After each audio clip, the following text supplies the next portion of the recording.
Erlangga Hartarto mendadak mundur dari Ketua Umum Partai Golkar. Mundurnya Erlangga memicu munculnya spekulasi pasca pencalonan Ridwan Kamil di Pilkada Jakarta.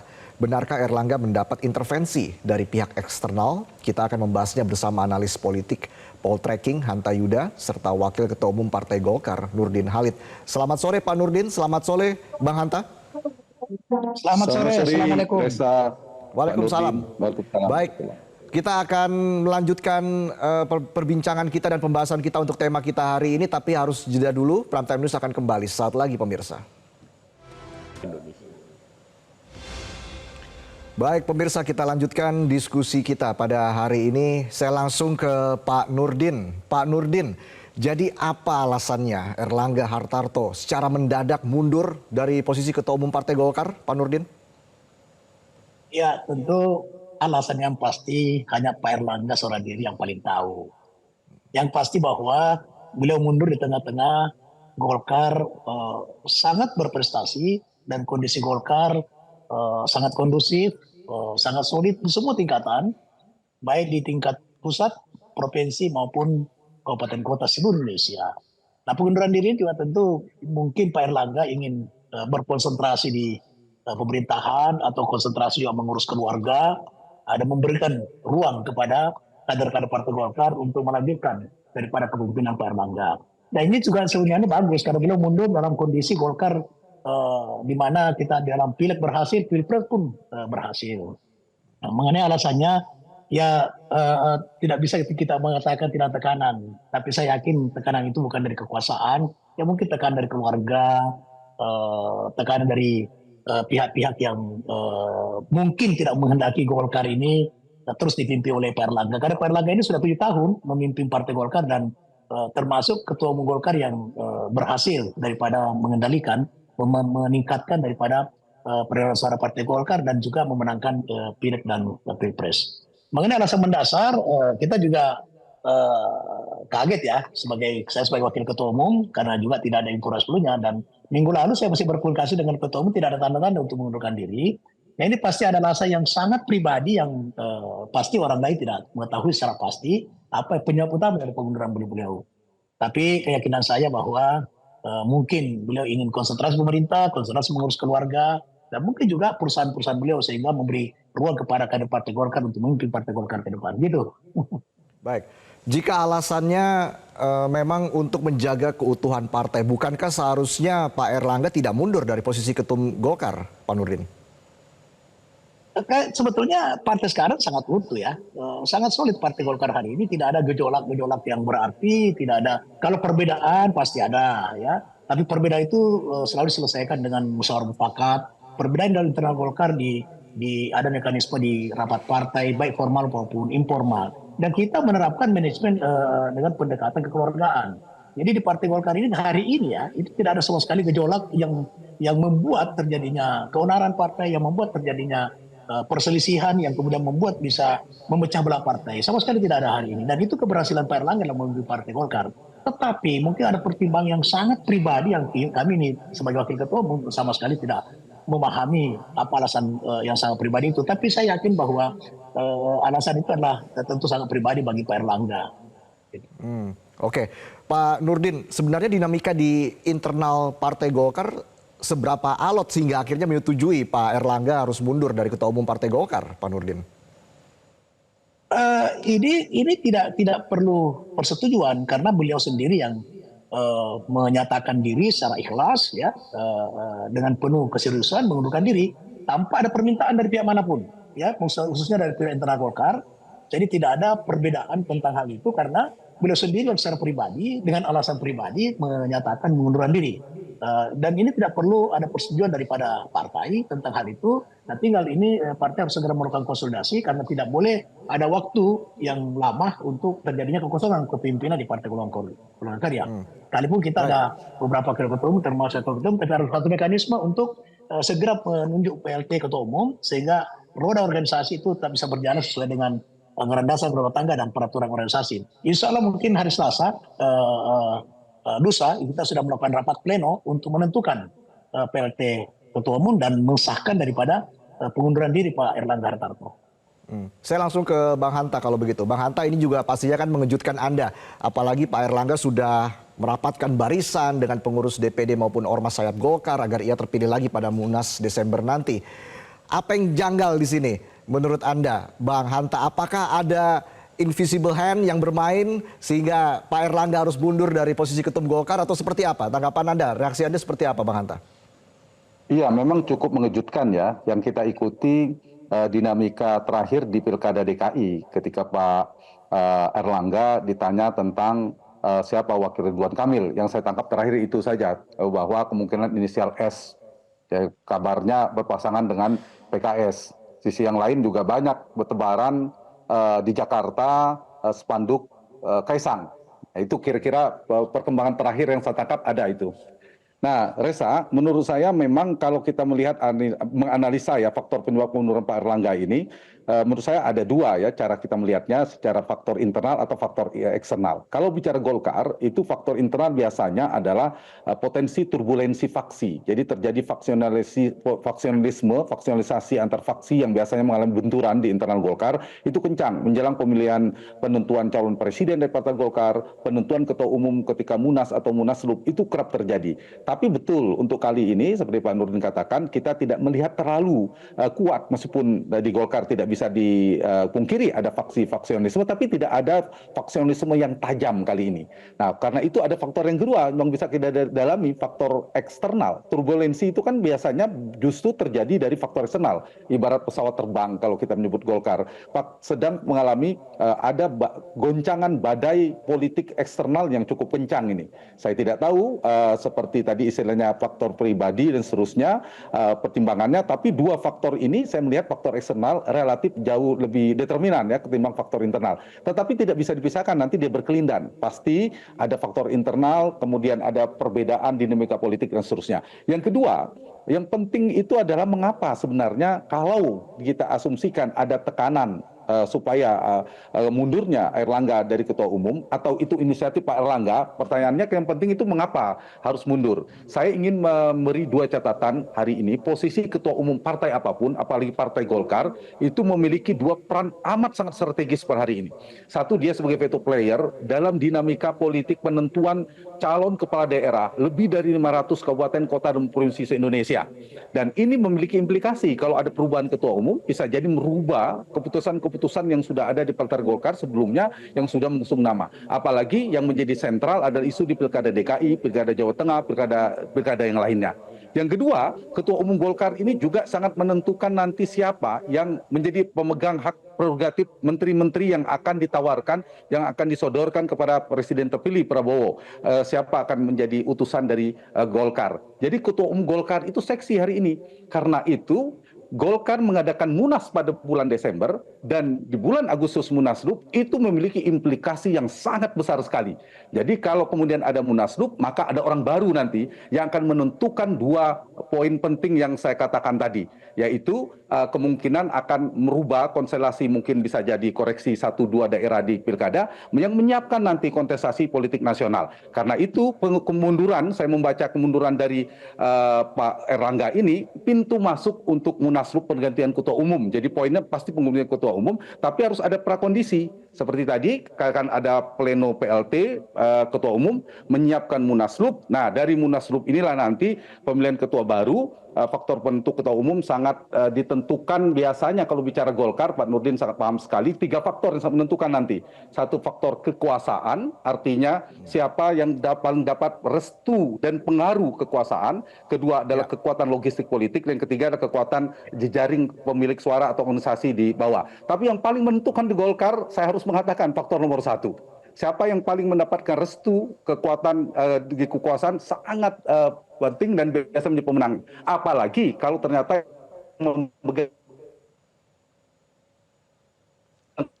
kekuasaan itu tidak sekedar menjadi politik, itu menurut saya akan terlihat nanti di dinamika Golkar. Jadi poin saya adalah kalau Golkar mengadakan pergantian atau suksesi kepemimpinan di bulan Desember, maka telunjuk kekuasaan atau presiden yang berkuasa pada saat itu Prabowo Subianto namanya. Tapi kalau bulan Agustus bukan Prabowo Subianto, namanya Joko Widodo. Jadi kalau kemudian ada Munaslup, maka Pak Nurdin, saya menganalisa faktor Pak Jokowi sangat besar sekali. Tinggal siapa nanti mengganti Pak Erlangga, apakah Pak Jokowi sendiri, apakah putra Pak Jokowi, atau orang Jokowi? Kabarnya ada nama Bahlil dan sebagainya, atau nama-nama yang lainnya, atau mungkin Pak Nurdin Halid juga bisa mencalonkan diri nanti. Saya kira itu. Jadi menurut Reza. menurut Anda, Bang Hanta, apakah memang Pak Erlangga ini dianggap berseberangan dengan kekuasaan? Jika kita merujuk pada dinamika Golkar sebelumnya, kan cenderung juga ada cawe-cawe untuk menggeser ketum yang tidak sejalan, misalnya Pak Abu Rizal Bakri contohnya. Ini mungkin tidak Pak Erlangga dianggap berseberangan dengan kekuasaan? Ya, waktu di Pilpres sebenarnya ada dinamika ya, menjelang Pilpres ada dua katakanlah kelompok ya, pada pendapat yang ingin merapat ke Ganjar Pranowo, ada yang ke Prabowo Subianto, tapi itu kan sudah selesai ya, mungkin ada dinamika. Hari ini juga kalau dilihat Pak Erlangga juga mungkin ada sikap terkait dengan siapa di Pilkada Jakarta dan sebagainya. Nah, kalau saya melihat dari dua, ini kan akan ada transisi kekuasaan ya. Dari sisi Pak Prabowo, saya ingin menjawab pertanyaan itu tapi dengan analisa ini. Dari sisi Pak Prabowo, mungkin dugaan saya lebih baik Erlangga yang menjadi Ketua Umum Golkar. Karena relatif lebih mudah dikendalikan, tanda petik ya, sebagai presiden, kemudian menjadi menterinya ke depan dan seterusnya. Tapi bagi Pak Jokowi tidak, mungkin beda. Ini justru Pak Jokowi, ada dua agenda penting bagi Pak Jokowi. Karena menghadapi pilkada, kita tahu di pilkada ini akan maju juga Mas Kaisang disebut-sebut di dalam konteks pilkada. Yang kedua, Pak Jokowi juga di pasca pemerintahan ketika tidak menjadi presiden lagi, tentu beliau membutuhkan kaki politik yang kuat juga untuk melakukan negosiasi politik, komunikasi politik ke depan. Kalau mantan presiden tidak punya kaki politik kan dilupakan untuk ketemu, berdinamika dan seterusnya. Beda ceritanya kalau kemudian memegang salah satu partai yang strategis, itu akan sangat diperhitungkan. Jadi poin saya adalah dua itu tadi, kalau dikatakan secara ekstrim berseberangan tidak, tapi dengan dua analisa saya tadi sebenarnya Reza bisa kita baca sebenarnya Erlangga aman bagi siapa, yang relatif kurang aman bagi siapa, kira-kira begitu per hari ini. Oke, saya ke Pak Nurdin lagi. Pak Nurdin, dengan mundurnya Erlangga Hartarto dari posisi Ketua Umum Partai Golkar, bagaimana ini akan mempengaruhi rekomendasi yang sudah dikeluarkan DPP kepada para kandidat bakal calon kepala daerah, Pak Nurdin? Ya, saya kira ini kan keputusan organisasi ya, bukan keputusan pribadi ketua umum.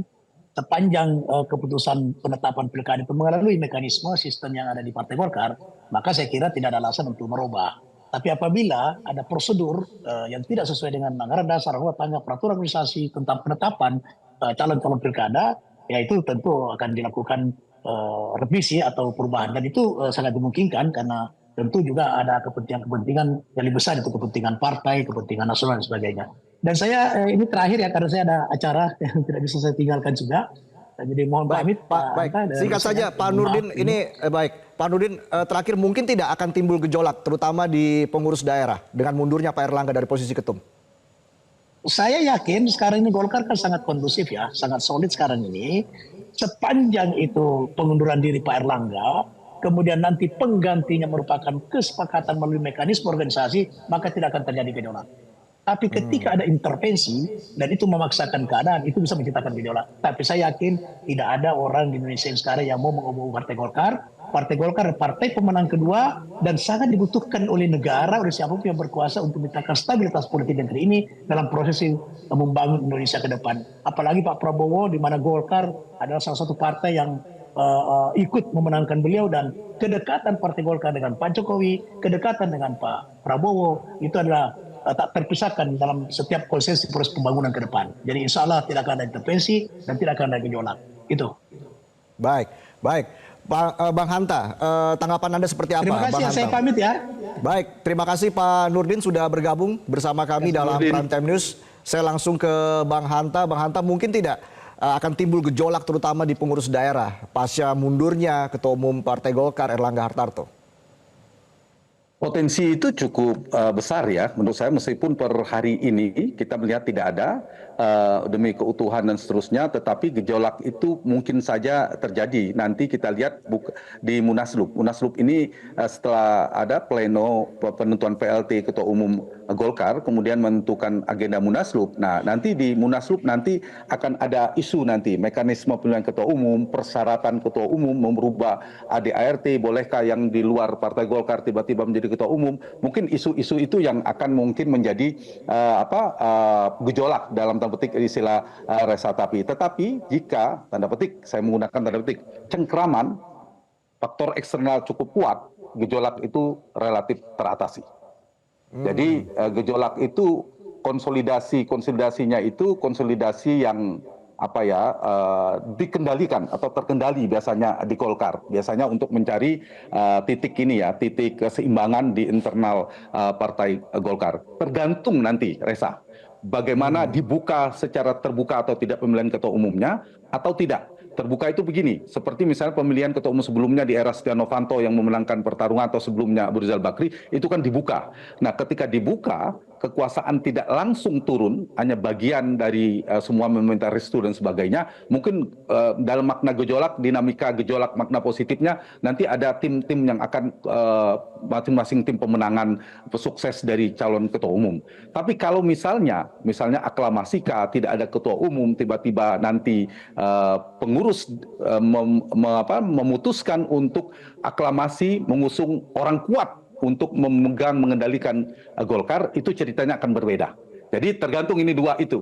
Per hari ini saya tadi mengistilahkan apakah penguasa itu sendiri yang akan mengambil kendali Golkar atau orangnya, itu menjadi penting. Lalu yang kedua, bagaimana mekanismenya? Apakah dibuka transparan, kemudian ada pengambilan suara voting atau aklamasi, itu sangat menentukan. Tapi apakah akan ada gejolak perlawanan yang kemudian ramai, saya belum melihat potensinya terlalu besar, Reza. Baik, Bang Hanta, sebelum Erlangga Hartarto mengundurkan diri, banyak juga senior Golkar ya, hingga Pak JK juga memastikan tidak akan ada munaslup, tapi Munas tetap digelar Desember begitu. Bagaimana Anda membaca sikap dari para senior-senior Golkar ini, terutama setelah Erlangga Hartarto mundur dari posisi ketum? Ya, kalau dari suara itu melihat sampai Desember, berarti beberapa suara ini kan tetap menginginkan struktur kekuasaan Golkar masih dipegang oleh Pak Erlangga, pengurusan yang lama ini, terkait dengan penentuan calon kepala daerah, penentuan menteri, dan transisi pemerintahan ke depan. Tetapi nyatanya ketika Pak Erlangga menyatakan mengundurkan diri hari ini, maka konstelasinya, pola atau kekuatan politik, entitas politik, yang aktor politik yang akan menjadi veto player mengendalikan Partai Golkar relatif menurut saya mengalami pergeseran. Mengalami pergeseran dalam arti nanti Desember ini kan bedanya di situ. Desember, poin saya ulangi penguatannya, kalau Desember munasnya yang paling determinan menentukan struktur kekuasaan di Partai Golkar adalah namanya Prabowo Subianto. Kalau sekarang namanya Joko Widodo. Jadi karena munaslup, maka Pak Jokowi sekarang memiliki peran penting dalam kontestasi ini. Jadi meskipun orang mengatakan di dalam, Golkar ini kan polanya, kebetulan riset tesis saya tentang Partai Golkar. Jadi cukup panjang melakukan penelitian tentang Golkar. Jadi faktor eksternal ini jauh lebih menentukan ketimbang faktor internal, konsolidasi DPD, pengurus daerah dan sebagainya. Faktor yang di luar ini itu sangat menentukan, Reza. Sehingga poin saya mengatakan ketika Golkar melakukan suksesi, kita lihat siapa presidennya, mengarah kemana telunjuk presiden, saya sebut langsung kekuasaan, karena secara langsung ataupun tidak langsung. Tentu dalam konteks ini kita tidak tahu apakah bagian dari yang akan mengambil alih atau melakukan proses suksesi di Golkar, atau ada orang-orang kuat yang akan muncul dalam penggantian ini. Nah, kita tunggu saja apakah ini akan ada suksesi dilepas terbuka atau tidak. Saya lebih menduga tidak ada, bukan pemilihan yang terbuka kemudian ada debat dan sebagainya, tapi lebih pada nanti pengambil alihan dengan lebih mulus soft proses suksesi di Partai Golkar.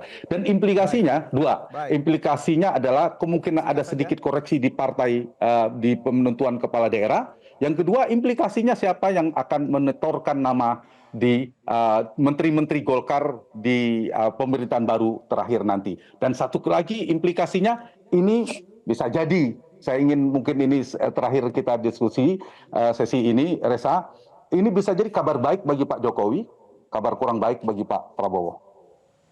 Oke, kita lihat nanti dinamikanya seperti apa ya. Bang Hanta, terima kasih atas analisanya, Bang Hanta Yuda, dan sebelumnya Pak Nurdin Halid sudah bergabung bersama kami dalam Prime Time News. Jelajahi cara baru mendapatkan informasi. Download Metro TV Extend sekarang.